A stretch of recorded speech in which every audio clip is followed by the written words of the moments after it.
jamaah sholat subuh yang dimuliakan Allah Subhanahu wa taala. Puji serta syukur mari sama-sama kita panjatkan kepada Allah Subhanahu wa taala atas limpahan rahmatnya, karunia-Nya dan juga nikmatnya terhingga kepada kita semua, sehingga kita masih diberikan kesempatan untuk mengisi hidup dan kehidupan kita dengan beribadah kepada Allah sebagai bentuk rasa taat kita dan rasa syukur kita atas curahan limpahan yang telah diberikan. Salawat dan salam semoga curahkan kepada kita Nabi Muhammad SAW, juga kepada keluarganya, para sahabatnya, dan para pengikutnya yang setia menjalankan risalah kenabian dari baginda Nabi Muhammad SAW.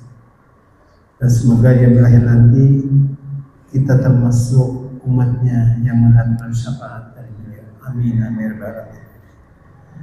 Hadirin yang sekalian, alhamdulillah pada pagi hari ini Pak Ustaz Yusuf bisa hadir karena beliau sebenarnya ada mesti istirahat dulu Pak Ustaz ya dari berangkat dari umroh ini.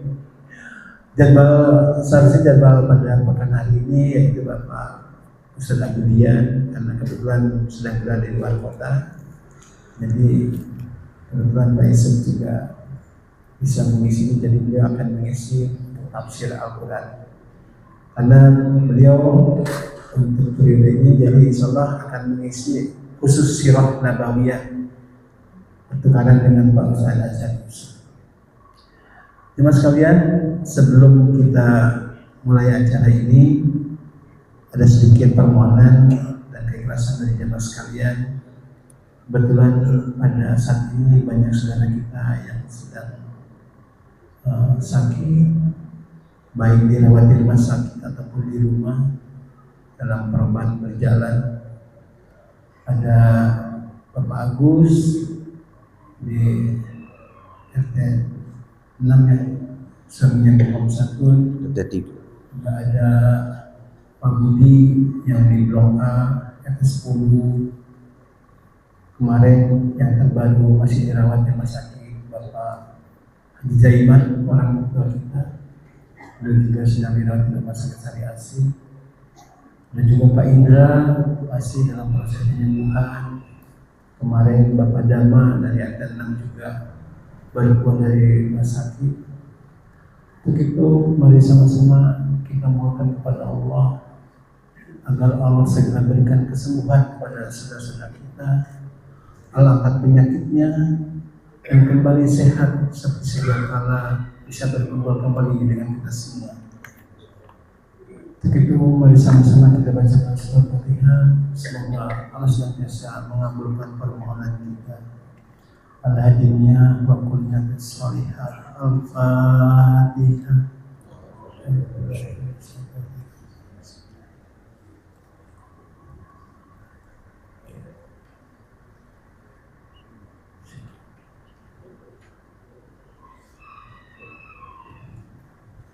Terima kasih teman sekalian atas keikhlasannya. Untuk itu mari sama-sama kita buka kajian pada sore hari ini. Bersama-sama kita bacakan basmalah. Bismillahirrahmanirrahim. Kita kepada Pak Ustaz, Terima kasih Pak. Bismillahirrahmanirrahim. Assalamualaikum warahmatullahi wabarakatuh. Alhamdulillahirabbil alamin wal 'aqibatu lil muttaqin wala 'udwana illa 'alal zalimin. Wassalatu wassalamu ala asyrafil anbiya'i wal mursalin wa ala alihi wa ashabihi wa man tabi'ahum bi ihsanin ila yaumiddin, amma ba'd. Yang saya hormati para asatidz, para sesepuh bini sepuh, bapak-bapak hadirin wal hadirat serta anak-anak sekalian yang dirahmati Allah Subhanahu wa taala. Alhamdulillah, puji syukur kita panjatkan kepada Allah, karunia rahmat, hidayah dan keimanannya senantiasa meliputi kita semuanya sehingga kita bisa hadir di masjid yang kita cintai ini untuk bersama-sama melaksanakan salat subuh berjamaah dan rentetan ibadah kita yang lainnya, dan kita lanjutkan dengan kajian Ahad pagi. Semoga ini semua menjadi sumber keberkahan untuk diri kita, keluarga kita, lingkungan kita, dan negeri kita insyaallah. Salawat dan salam juga kita persembahkan kepada baginda Rasulullah sallallahu alaihi wasallam sebagai qudwah kita, teladan hidup kita dalam menjalani kehidupan dunia dan ukhrawi kita.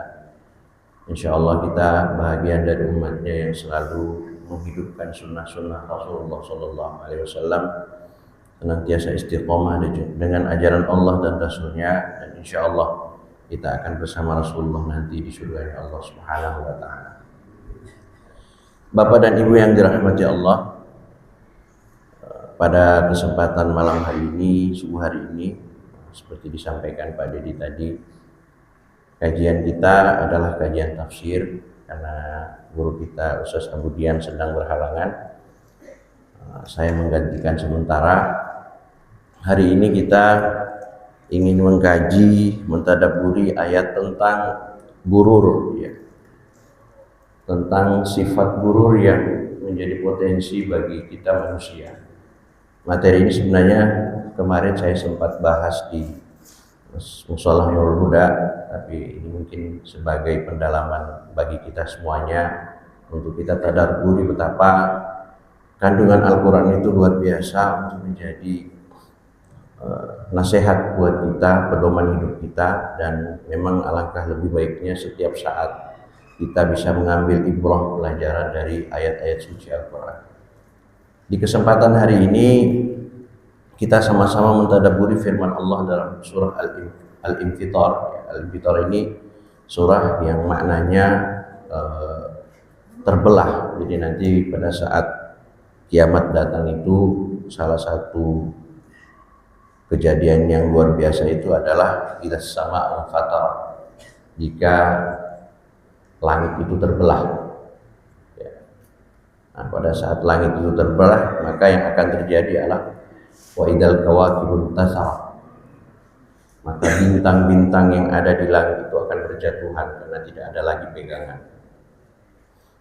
Wa idzal biharu fujirat, dan saat yang sama lautan dijadikan meluap. Luar biasa. Bisa kita bayangkan betapa kejadian pada saat kiamat itu kejadian yang luar biasa. Langit terbelah, bintang-bintang berjatuhan, kemudian lautan menjadi meluap, kemudian wa idzal qubur bu'thirat, dan apabila kuburan-kuburan itu terbongkar dengan sendirinya, alimat nafsum ma qaddamat wa akharat, maka setiap jiwa akan mengetahui apa yang telah dikerjakannya dan apa yang pernah dilalaikannya dalam hidupnya. Maka hari ini kita mau mengkaji dari ayat 6 dan seterusnya. Allah Subhanahu wa taala menyampaikan kepada kita, ya ayyuhal insan ma gharraka bi rabbikal karim alladzi khalaqaka fasawwaka fa'adalak fi ayyi suratin ma syaa rakkabak kalla bal tukadzibuna bid-din wa inna 'alaikum lahafizin kiraman katibin ya'lamuna ma taf'alun. Ya ayyuhal insan ma gharraka bi rabbikal karim, wahai manusia, apakah yang telah memperdayakan kalian sehingga kalian durhaka kepada Allah, kalian menolak ajaran Allah, kalian membangkang dari ajaran Allah terhadap Tuhanmu yang Maha Pengasih. Jadi Allah bertanya kepada kita, ma gharraka bi rabbikal karim, karena memang salah satu tabiat kita manusia ini gampang tergelincir, gampang terpedaya, gampang tergoda. Maka Allah ingatkan kita, ma gharraka bi rabbikal karim, apa yang membuat kalian tergelincir, apa yang membuat kalian terpedaya sehingga kalian lebih memilih untuk melakukan kemaksiatan, lebih memilih untuk durhaka kepada Allah daripada taat kepada Allah. Rabbul Alamin, Birabbikal Karim, Alladzi khalaqaka fasawwaka fa'adala, yang telah menciptakanmu lalu menyempurnakan kejadianmu dan menjadikan susunan tubuhmu seimbang. Di hari ini badan kita sehat, tubuh kita seimbang, ciptaan kita disempurnakan Allah. Itu semua karena Allah. Jadi Allah ingin mengingatkan kita, kenapa mesti kita terpedaya, kenapa mesti harus tergelincir, kenapa mesti kita harus meninggalkan syariat Allah lalu tidak mau beribadah kepada Allah, padahal Allah sendiri yang menciptakan kita. Allah memperbaiki penciptaan kita, Allah yang menjadikan tubuh kita menjadi seimbang, Allah yang menjadikan tubuh kita menjadi sehat. Fi ayyi suratin ma syaa'a rabbak, dalam bentuk apa saja yang dikehendaki Allah menyusun tubuh kita. Terserah Allah mau dijadikan muka kita seperti sekarang, ada yang hidungnya mancung ke dalam, ada yang mancung beneran, ada yang kulitnya putih, ada yang hitam, ada yang rambutnya keriting, ada yang lurus. Itu semua kehendak Allah. Jadi Allah ingatkan kita, kalian kenapa mesti maksiat? Karena kalian kenapa mesti berbuat dosa? Kalian kenapa menjadi kufur kepada Allah? Padahal diri kalian itu diciptakan oleh Allah. Allah yang membuat tubuh kalian seimbang, Allah yang berikan rezeki kepada kalian, Allah membentuk kalian semaunya Allah. Artinya kalau seperti ini semua adalah hak prerogatifnya Allah. Kalau Allah mau ambil semuanya dari kita nggak punya apa-apa lagi. Kalla bal tukadzibuna biddin. Sekali-kali jangan begitu, kata Allah. Jangan gampang tergelincir, jangan gampang melakukan maksiat, jangan gampang melakukan dosa. Bahkan kamu mendustakan hari pembalasan. Jadi karena tergelincirnya kita terhadap dunia, nanti kita akan lihat apa sih menjadi penyebab kita menjadi tergelincir. Apa yang menyebabkan kita menjadi gampang sekali terpedaya.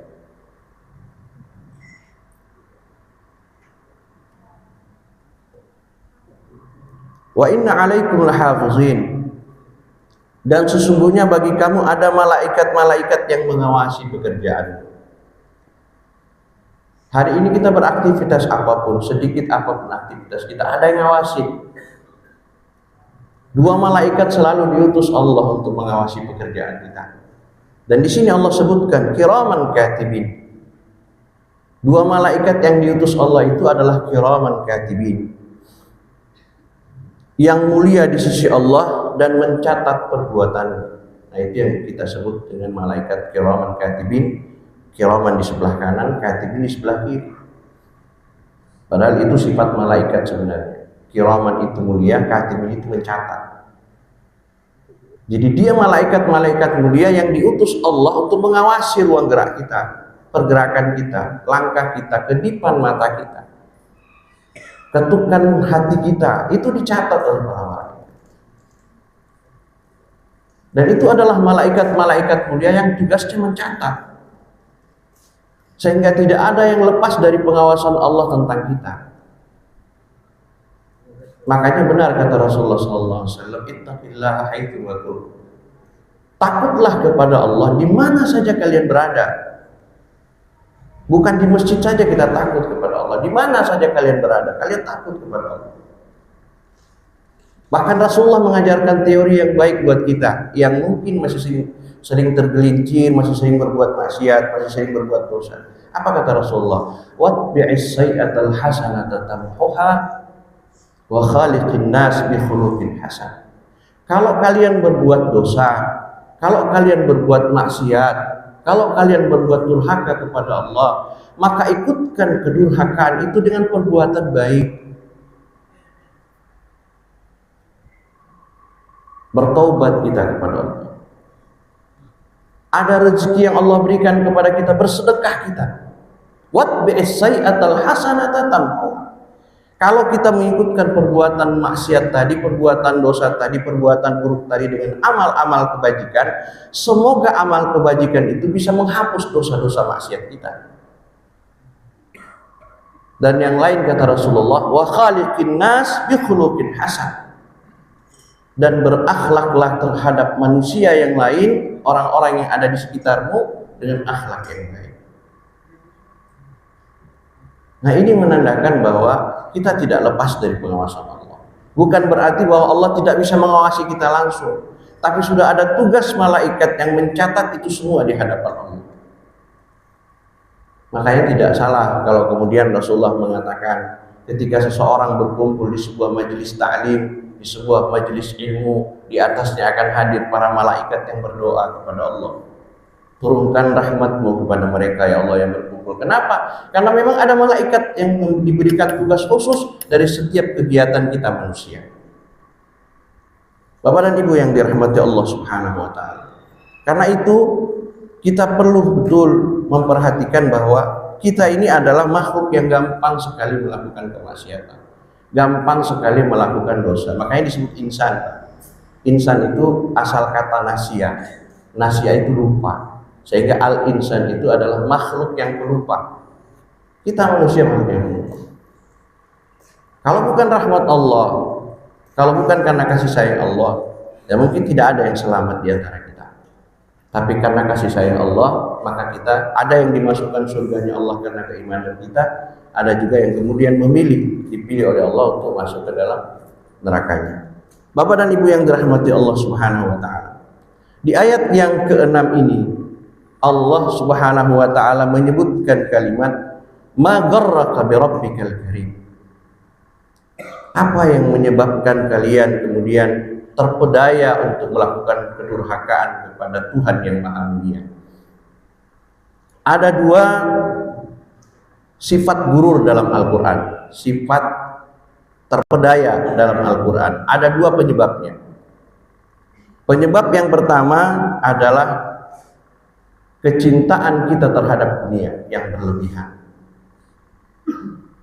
Dan Allah ingatkan kita dalam surah Ali Imran ayat 185, juga di dalam surah Al-Hadid ayat 20. Nanti bisa dilihat itu. Wa mal hayatud dunya illa mata'ul ghurur. Tidaklah kehidupan dunia itu kecuali hanya sesuatu yang memperdayakan. Ayat ini adalah penutup ayat 185 yang di awal ayatnya Allah sampaikan kepada kita, kullu nafsin dha'iqatul maut. Setiap yang bernyawa pasti mati. Wa innama tuwaffawna ujurakum yawmal qiyamah. Faman zuhziha 'anil nar faqad faz. Wa mal hayatud dunya illa mata'ul ghurur. Jadi di awal ayatnya Allah sudah mengingatkan kita bahwa setiap kita pasti mati. Dan Allah akan sempurnakan amal ibadah kita, pahala kita nanti kelak di akhirat. Kullu nafsin dha'iqatul maut wa innama tuwaffawna ujurakum yawmal qiyamah. Nanti Allah akan sempurnakan amal ibadah kita, pahala kita, balasannya nanti di hari kiamat. Barang siapa yang selamat dari siksa neraka wa udkhilal jannah, dan dimasukkan ke dalam surga, faqad faz, maka itulah orang-orang yang beruntung.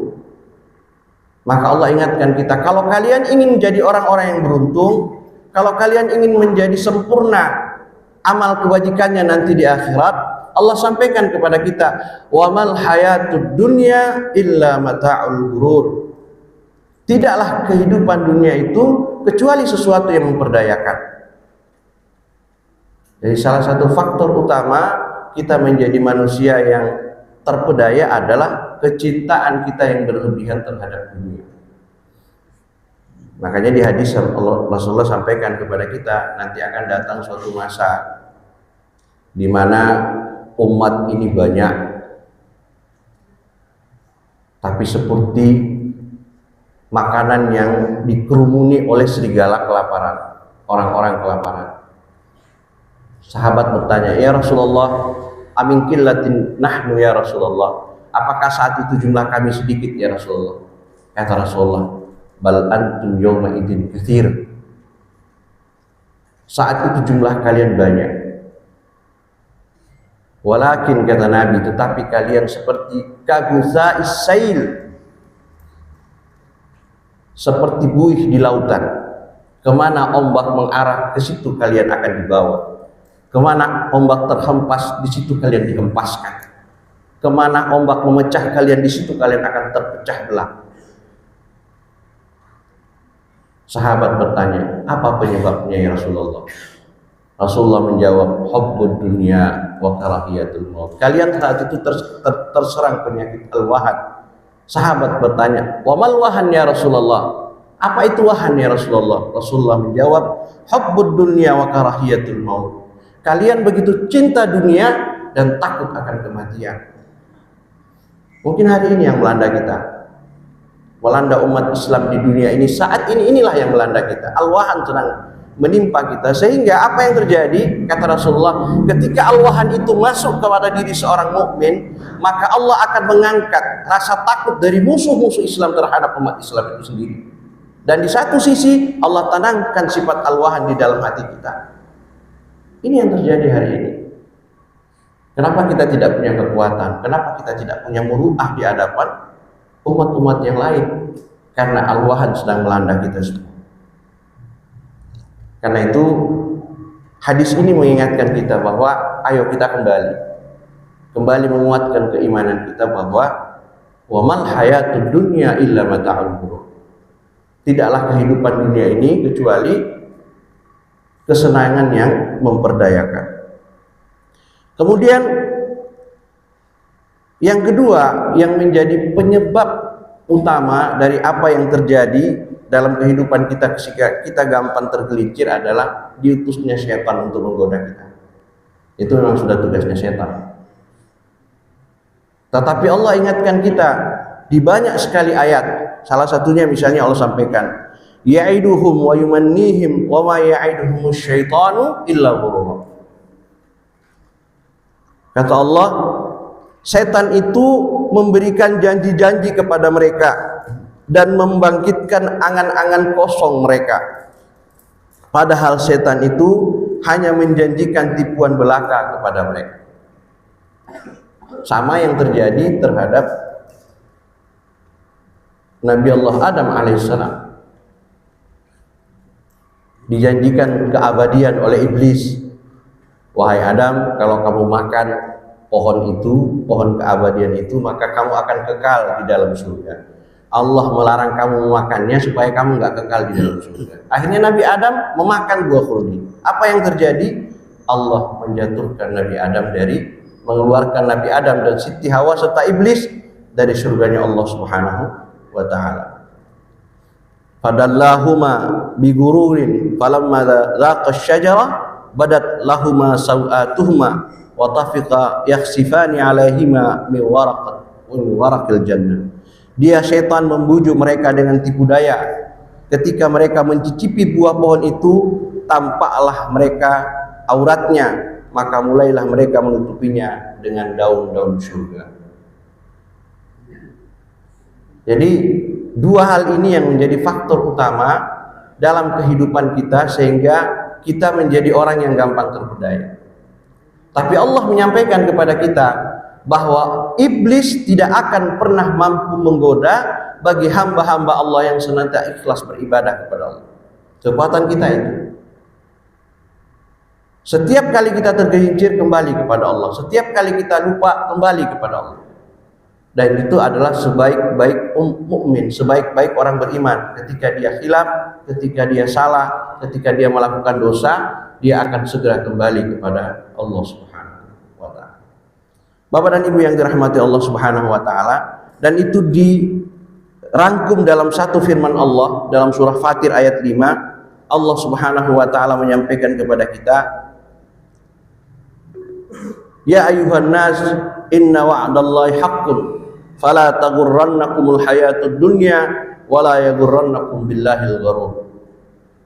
Wahai manusia, sungguh janji Allah itu benar, maka janganlah kehidupan dunia memperdayakan kamu dan janganlah setan yang pandai menipu memperdayakan kamu tentang Allah Subhanahu wa taala.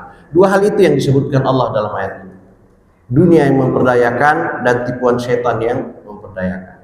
Karena itu dua hal ini harus kita jaga dari diri kita, sehingga mudah-mudahan kita bahagian dari orang-orang yang selamat dari tipuan dan tipu daya setan. Bapak dan Ibu yang dirahmati Allah Subhanahu wa taala.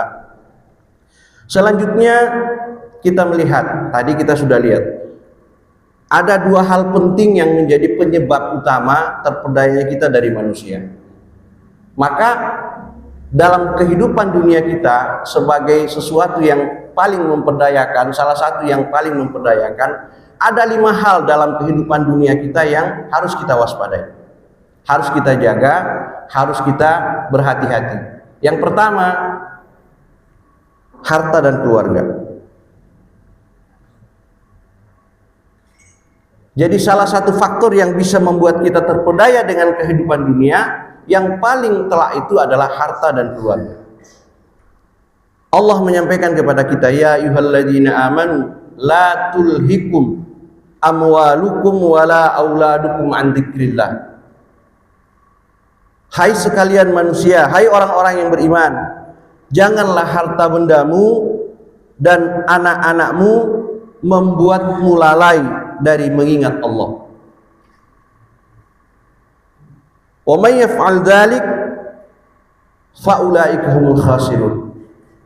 Barang siapa yang melakukan itu, maka sesungguhnya dia adalah orang-orang yang merugi. Jadi salah satu faktor yang kita mudah tergelincir adalah kecintaan kita yang berlebihan terhadap harta dan kecintaan kita yang berlebihan terhadap anak-anak kita. Kita boleh memberikan kasih sayang kepada anak-anak kita. Kita boleh memberikan kasih sayang terbaik buat anak-anak kita. Tapi kecintaan itu kemudian tidak membuat kita lalai beribadah kepada Allah. Kita boleh menjadi kaya raya, kita boleh menjadi konglomerat, kita boleh menjadi miliarder, silahkan, gak ada masalah.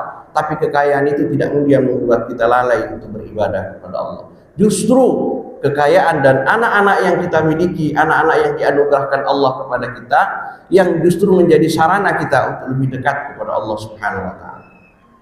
Kita jadikan anak-anak kita didik anak-anak kita dengan sesuai kemampuan, maksimal kemampuan kita, agar menjadi anak-anak yang saleh dan saleh.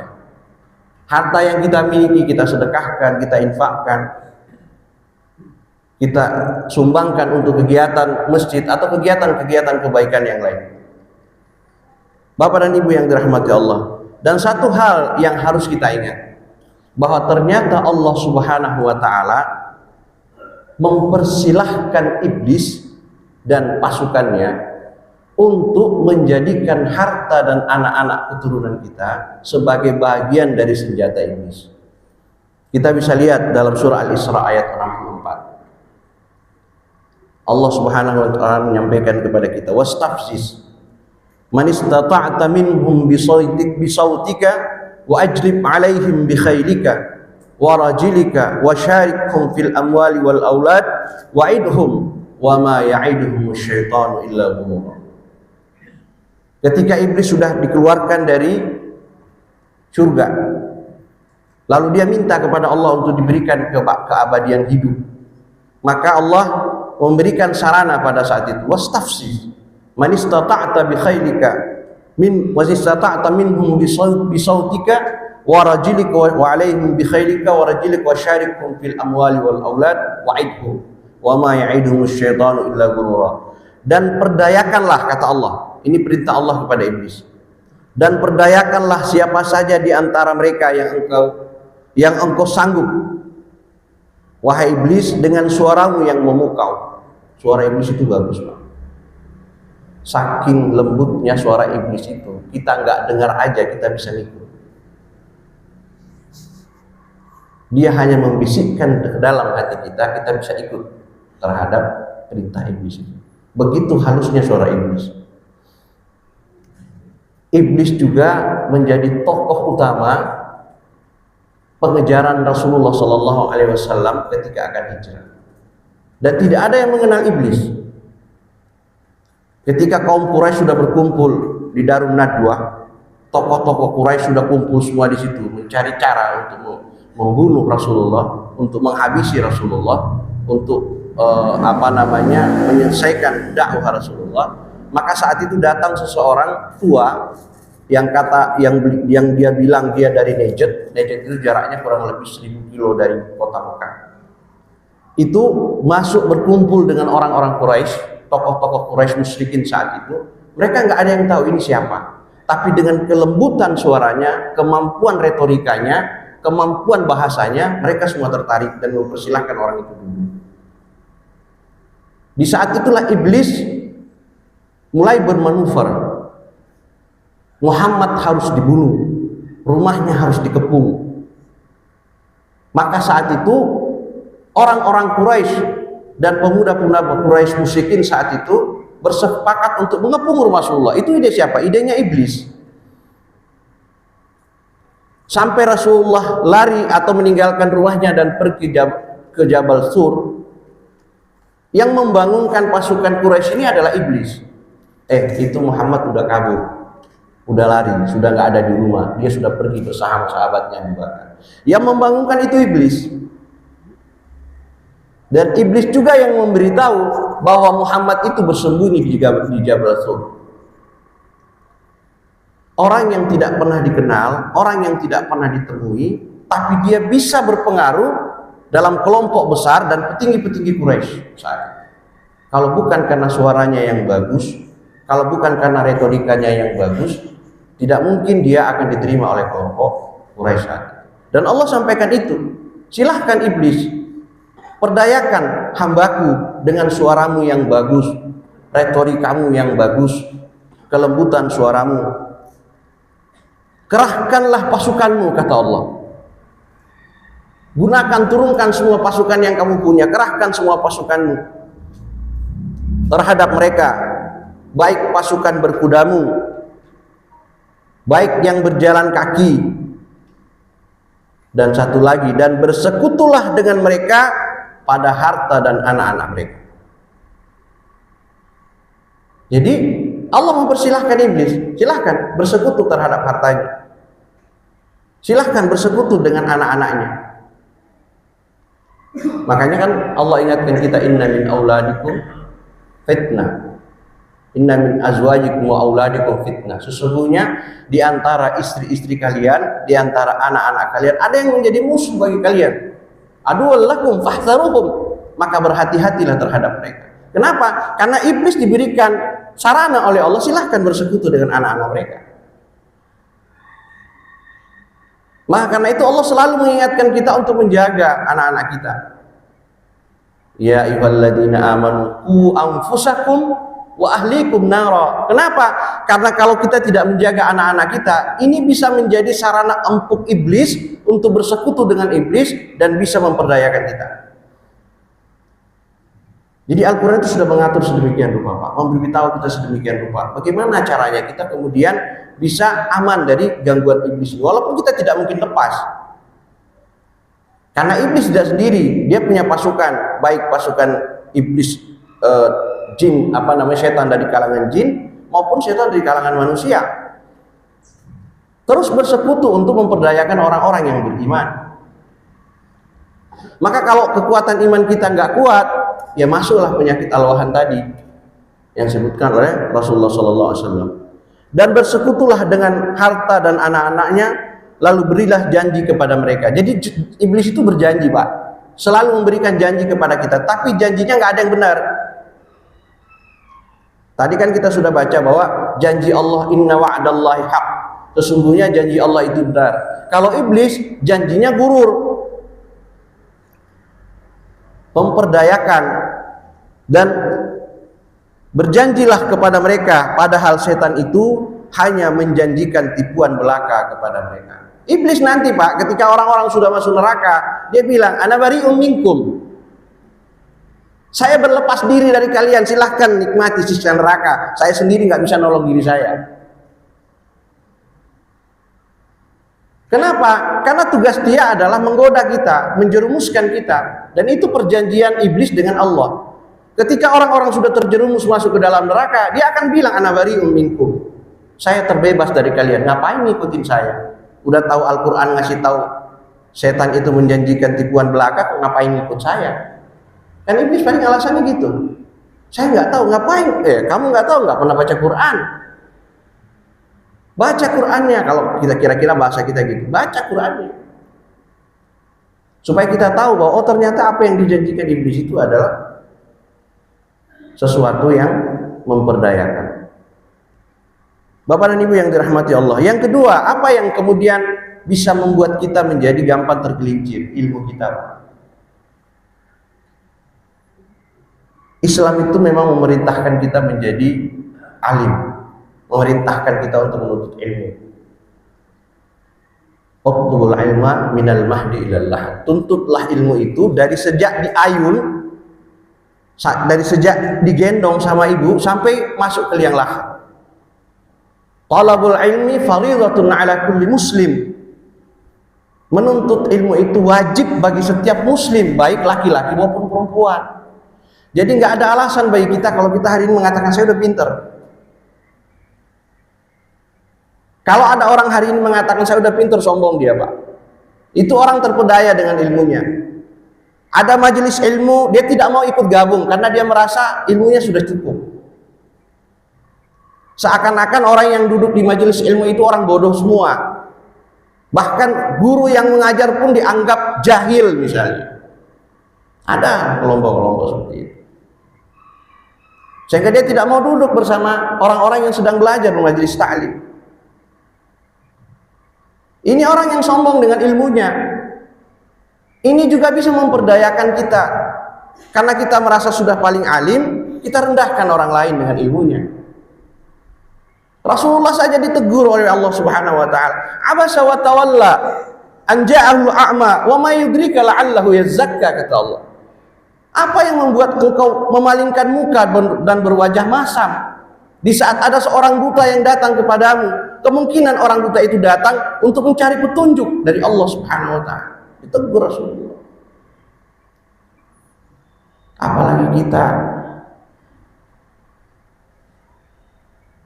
ilmu kita terbatas, cuma baca satu buku seakan-akan kita yang paling pinter. Imam Syafi'i, kullama zadani ilma zadani jahla. Setiap bertambah ilmuku bertambah kebodohanku. Lah kita nambah ilmu satu seakan-akan kita sudah tahu semuanya. Ini yang salah satu yang bisa menyebabkan kita menjadi orang yang tergelincir dari apa yang kita tahu. Padahal ilmu Allah luar biasa. Kalau Rasulullah menjelaskan kepada kita, ilmu Allah itu burung masuk ke dalam, seekor burung yang masuk ke dalam lautan, lalu dia terbang kembali, satu percikan air yang keluar dari samudra, itulah ilmu kita. Bahkan Allah gambarkan ilmunya dalam Al-Quran, surah Al-Isra ayat 109. Apa yang Allah katakan? Kullau kanal bahru midadan li kalimati rabbi lanafidal bahru qabla an tanfada kalimatu rabbi walau ji'na bimithlihi madada.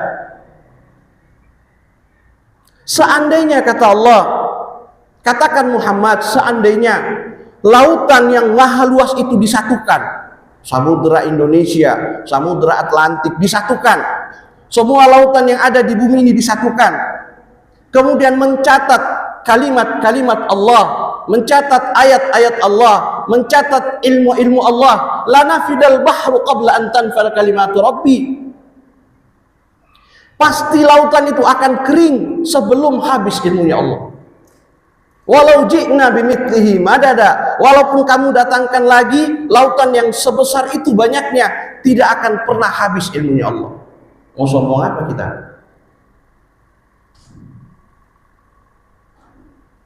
Kita nggak bisa sombong. Kita mungkin tahu satu hal, tapi hal lain kita nggak tahu. Kita mungkin bisa tahu 2-3 hal, tapi ribuan hal lain, jutaan hal lain kita nggak tahu. Maka tidak bisa ilmu kita banggakan di hadapan Allah. Tidak bisa ilmu kemudian mentergelincirkan kita. Justru dengan ilmu itu menjadikan kita makin tawadu. makin rendah hati di hadapan Allah, bukan kemudian menjadikan kita sombong.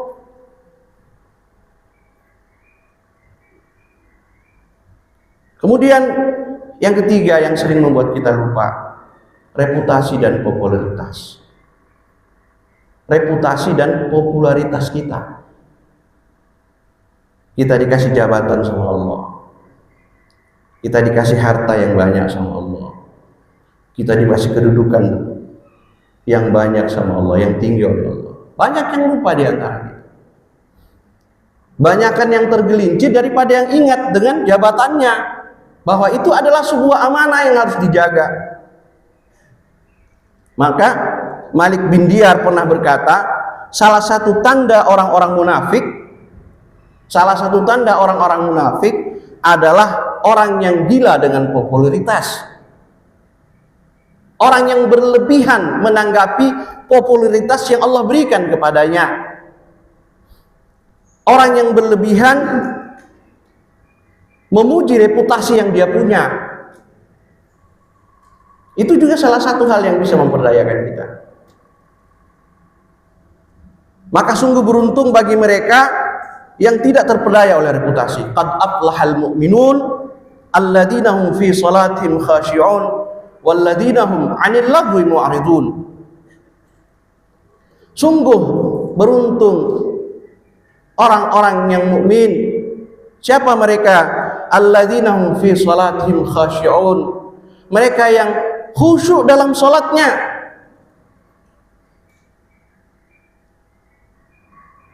Khusyuk salat itu Pak sederhana sebenarnya Pak. Konsentrasi saja. Lupakan dunia kita sesaat.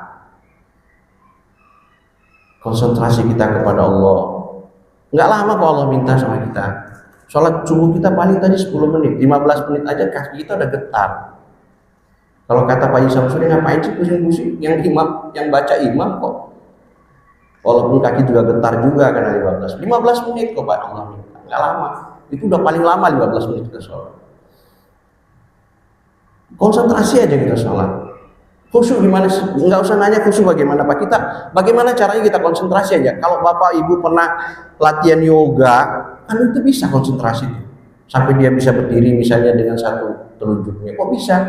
Ya bisa. Artinya sholat pun kita bisa lakukan itu. Dan Allah nggak meminta kita macam-macam dalam sholat kita. Jadi orang-orang yang beruntung itu adalah orang-orang yang salah satunya adalah alladzina hum fi sholatin khashi'un. Yang kedua, walladzina hum 'anil lagwi mu'ridun. Dan orang-orang yang meninggalkan perbuatan dan perkataan yang tidak berguna. Jadi berlebihan menanggapi reputasi, berlebihan menanggapi popularitas sehingga kita menjadi sombong, itu lagu namanya dalam Al-Quran. Lagun. Jadi hal sesuatu yang perkataan atau perbuatan yang membuat kita menjadi lalai terhadap Allah Subhanahu wa taala. Apalagi Pak yang membuat kita kemudian suka terpedaya ibadah kita Pak. Ketika kita sudah ke masjid, tetangga kita belum ke masjid, seakan-akan kita lain ahli surga. Bisa jadi kemudian kita tidak menjadi ahli surga. Kenapa? Karena kita tidak pernah mengajak tetangga kita ke masjid. Kita nggak pernah ngajak anak-anak kita ke masjid. Kita nggak pernah ngajak saudara-saudara kita ke masjid.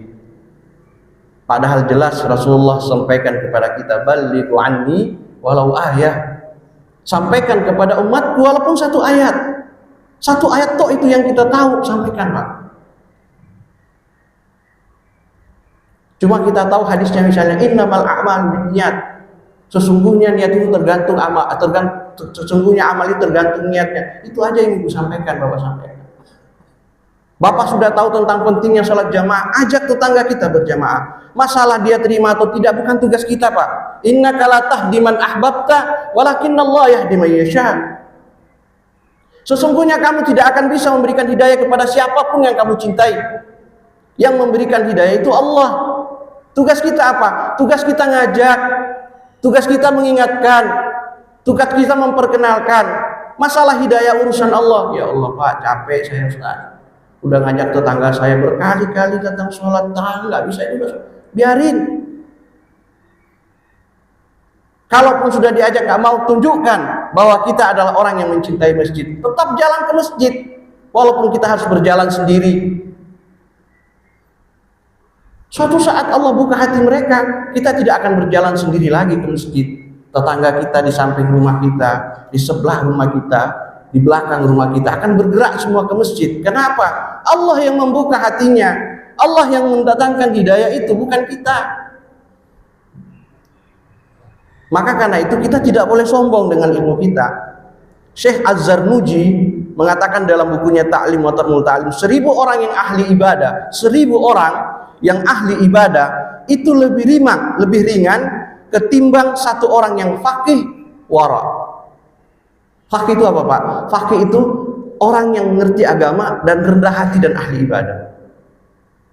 Jadi 1000 orang yang ahli ibadah itu lebih ringan timbangannya dibanding seorang faqih yang wara. Faqih dia ahli ibadah, dia paham agama, tapi dia juga tawadu dengan ibadahnya.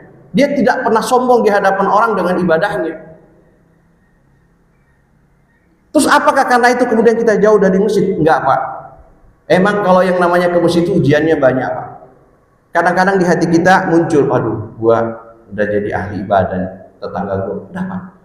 Kembali kepada Allah. A'udzubillahi minasyaitonir rajim. Setan kan bisa bisikin kita. Iblis kan paling manis kata-katanya. Emang lu ahli ibadah, tetangga lu tuh cemen coy. Tapi kan itu iblis kerjaannya, menggoda kita. Maka tugas kita fasta'id billah minasyaitonir rajim. Berlindunglah kepada Allah dari gangguan setan. Ta'awuz kita, a'udzubillahi minasyaitonir rajim. Atau kita istighfar, astagfirullah, supaya niat kita nggak berubah. Jangan sampai nanti orang nggak puji kita sampai nggak ke masjid lagi. Nggak ada yang muji, ngapain lo ke masjid? Karena bukan itu tujuan kita, Pak. Allah yang muji kita, bukan nunggu pujian orang. Maka Rasulullah SAW bersabda, la yudkhilu ahadan minkum amaluhu al-jannah wala yujiruhu minan nar wala ana illa birahmatin minallah. Apa kata Rasulullah? Tidak ada amalan seorang pun yang bisa memasukkannya ke dalam surga. Tidak ada amalan seseorang pun yang bisa memasukkannya ke dalam surga dan menyelamatkannya dari neraka, tidak juga denganku, kata Nabi, kecuali rahmat Allah. Jangan diputus ya, Pak.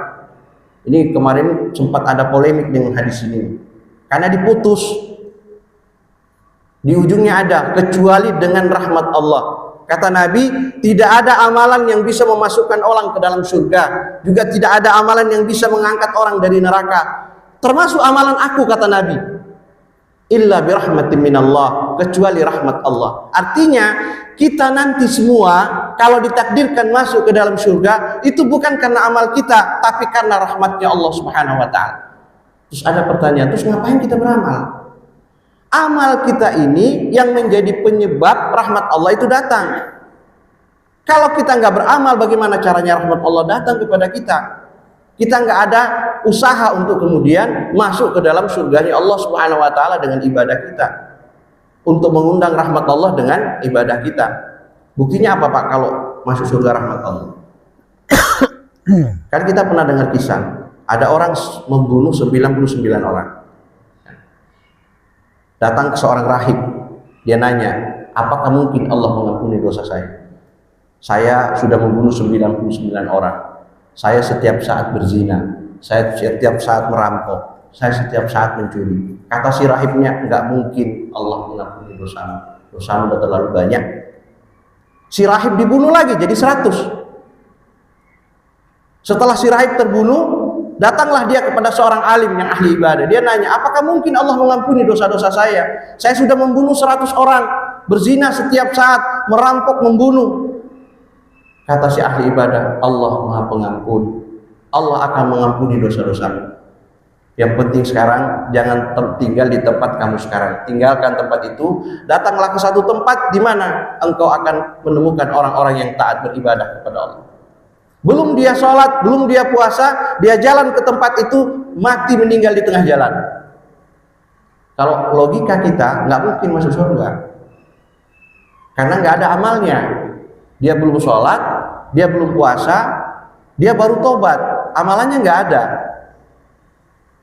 Malaikat pun berdebat, ini ahli surga, yang satu bilang yang ahli neraka. Kata Allah, udah kalau gitu sekarang ukur, lebih dekat kemana dia?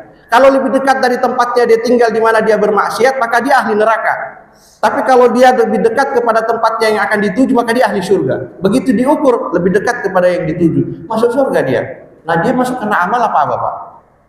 Masuk karena rahmatnya Allah Subhanahu wa taala, termasuk kita.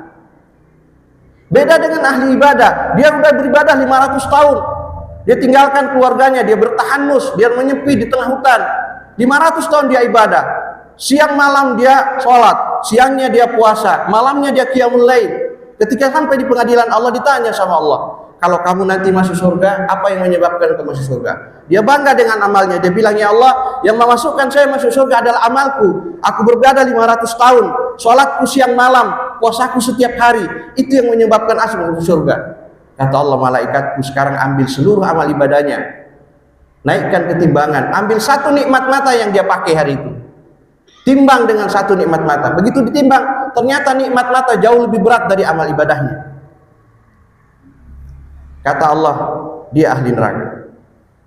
Baru dia bilang bahwa, ya Allah, saya masuk surga karena rahmatmu. Ketika dia mengatakan itu, maka saat itu dia dimasukkan surganya Allah Subhanahu wa taala. 500 tahun ibadah, Pak.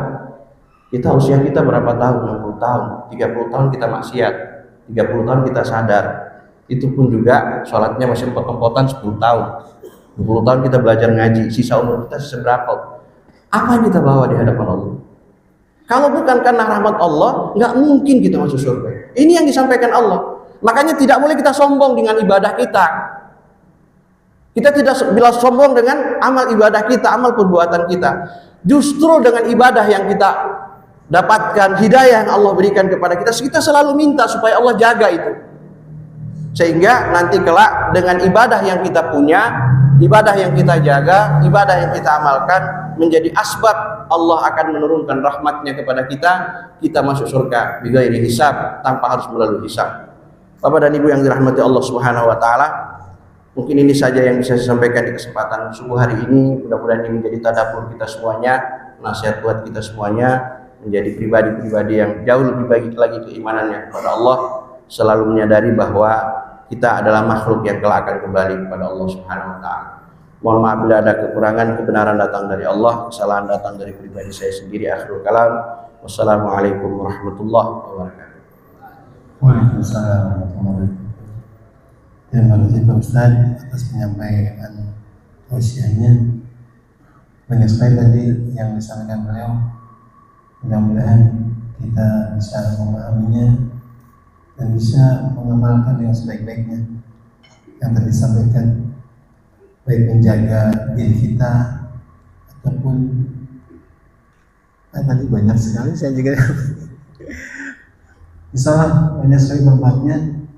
Untuk itu kepada jemaah sekalian, mungkin ada yang ingin bertanya, Pak Ustaz Yusuf, silakan karena masih ada waktu juga, masih banyak jemaah yang ingin bertanya. Monggo. Dan yang disampaikan tadi, ibu-ibu ada yang bertanya, Bu? Bapak? Sepertinya tidak ada, Pak Ustaz. Dapat.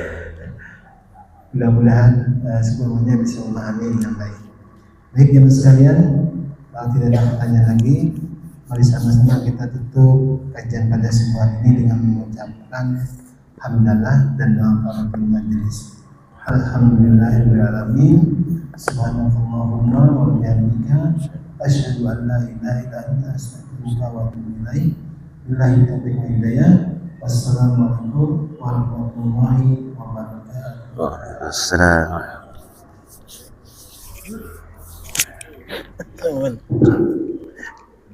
Masih ada air minum dulu nih. Assalamualaikum. Siap. Siap. Terima kasih, Minum baju.